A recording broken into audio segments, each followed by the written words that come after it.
आज हम अरबी की फ़सल के बारे में बात करेंगे। ये मेरी अरबी की फ़सल है, हार्वेस्टिंग के लिए तैयार है।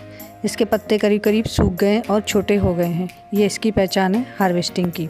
अब मैं आपको इस फसल की 4 महीने पहले की पोजीशन दिखाती हूँ। देखो कितने हरे पत्ते हैं और इस समय इसमें मिट्टी चढ़ाना बहुत ज़रूरी होता है और मेरा ये हाउसकीपर मिट्टी चढ़ा रहा है। अब सितंबर में इसके पत्ते देखो आप करीब करीब पूरे तरह से सूख चुके हैं और छोटे छोटे हो गए हैं। अरबी को मार्च के महीने में लगाया जाता है और ये पूरे 9 महीने की फसल है। अरबी को लगाते ही आपको पानी लगाना होता है और हर 10वें दिन में इसमें पानी लगाना ज़रूरी होता है। और पिछले महीने यानी कि अगस्त में मैंने इसमें बैंगन के पौधे भी लाके लगा दिए हैं। बैंगन के पौधे बड़े होते चले जाएंगे और ये मुझे नवंबर में बैंगन देना स्टार्ट कर देंगे और अरबी निकल जाएगी। अरबी के पत्ते अब हाथ लगाने पे ही पौधे से अलग हो जाते हैं। मैं दिखाती हूँ आपको, देखो आप, पकड़ के दिखाती हूँ आपको मैं ये, और ये हाथ लगाने पे बिल्कुल पौधे से अलग हो जाते हैं। तो अब आप इसको अरबी को निकालना चाहें तो निकाल सकते हैं और स्टोर कर लें साफ़ करके, तो पूरे साल रहती है ये। अगर नहीं चाहते हैं तो आप इसको एज इट इज़ ही रख लें क्यारी में।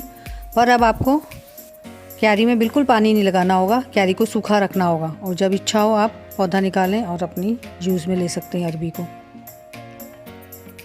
अब मैं आपको एक पौधा हार्वेस्ट करके दिखाती हूँ कि इसमें एक पौधे में कितनी अरबी निकलती है।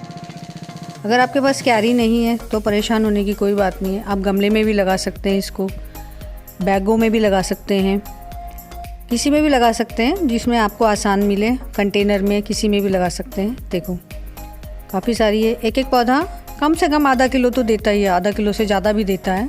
अगर आप अच्छे से इसमें कंपोस्ट खाद और गोबर की खाद डालते हैं और अच्छे से इसकी देखभाल करते हैं तो एक एक पौधा काफ़ी देता है।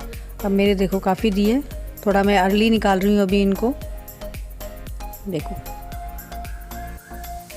और अरबी की कई किस्में होती हैं। मेरे पास जो किस्म है ये पहाड़ी अरबी है। ये थोड़ी मोटी मोटी होती है और इसमें स्टार्च भी कम होता है, इस कारण से इसका स्वाद बहुत अच्छा होता है। मैं इसको अब रख दूँगी और मैं अब यहाँ पे अरबी और कचालू अलग अलग करके आपको दिखाती हूँ। ये अरबी है और ये इसका स्टम है जिसको हम कचालू बोलते हैं। एक पौधा और आपको मैं दिखाती हूँ कि स्टम कैसा होता है इसका। और इसका कचालू है, उसकी आप सब्जी भी बना सकते हैं और चाट के रूप में तो सबको याद है कि इसकी चाट बना के खाई जाती है।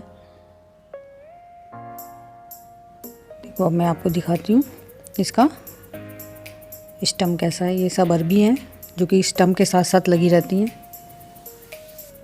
इनको हम अलग अलग तोड़ लेते हैं इस तरह से और ये इसका स्टम है जिसको कि हम कचालू बोलते हैं। और इसी तरह से हम पूरी क्यारी निकाल लेंगे और फिर उसके बाद इसको साफ़ करके इनकी जड़ों को और अलग अलग रख लेंगे। कचालू अलग रख लेंगे और अरबी अलग रख लेंगे स्टोर करके। और ये काफ़ी टाइम तक, लॉन्ग टाइम तक, पूरे साल तक रह जाती है। और इसी में से फिर मैं बीज निकाल के रख लूँगी फर्दर आगे लगाने के लिए। और अरबी की फसल पूरे भारत में सभी जगह हो जाती है। इसको सब तरह का क्लाइमेट पसंद है और ये सब जगह हो जाती है। और ये एक ऐसा पौधा है कि इसका हर भाग खाया जाता है। जैसे इसके पत्ते होते हैं उसके पकौड़े बना के खाए जाते हैं। अरबी तो आप खाते ही हो, जो इसका स्टम है कचालू, ये भी यूज़ में आता है। बाकी ये जो डायबिटीज़ के मरीज़ हैं जो आलू नहीं खा सकते हैं उनके लिए भी ये बहुत उपयोगी है, वो इसको खाएं। इसमें सारा कुछ होता है, पोटेशियम होता है, विटामिन ए होता है, सी होता है। काफ़ी अच्छी होती है ये अरबी। और देखो कितनी मोटी मोटी हैं अरबी और कितनी सारी हार्वेस्ट हुई है मेरी। और इसको अलग अलग जगह पे अलग अलग नाम से जाना जाता है। कई जगह इसको टैरो बोलते हैं और कहीं कहीं इसको गुइया भी बोलते हैं। अगर आपको मेरी इन्फॉर्मेशन अच्छी लगी हो तो मेरी वीडियो को शेयर करें, लाइक करें और सब्सक्राइब करें। Okay, bye.